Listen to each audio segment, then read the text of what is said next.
Hello po, magandang umaga. Dito po tayo sa taniman natin ng patola. At yung sitaw nandun, wala na yung palipas na. Ayan yung patola namin.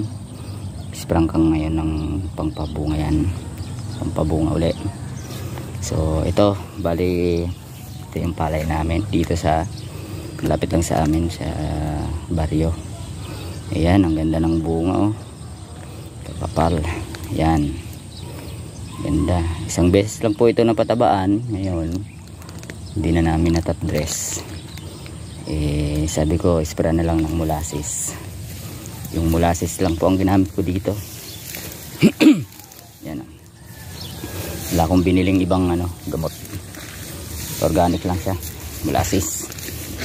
Yan. Yung gagamitin ko, mag-spray tayo. Yan. Yan po yun. Yung molasses. Yung kinukuha na natin ng tubig. Yan, balon. Yan o.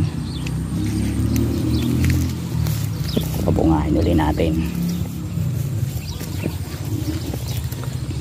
Yan, magpipitas. Sabi ko, sabihanan ko magpitas siya eh. Yan. Dahil bunga nito. Pwede na yan. Mukhang mahirapan ako mag-spray ah. Nakadya na. Ito, binhina namin yan. Para sa sunod naman. Tuloy ito may kamatis po yan sa ilalim. Ayan. Yan. Ngayon, hindi gaganda yan dahil sa patola. Meron akong gagawin para gumanda. Sa mga susunod na video po.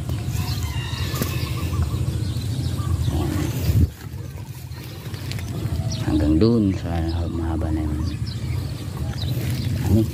Ito binhi na yan. So may tuturo din po ako sa kamatis na pwedeng pang spray na kahit maliit pa talagang pwede. So lagyan na po muna. Malabas na yung baging.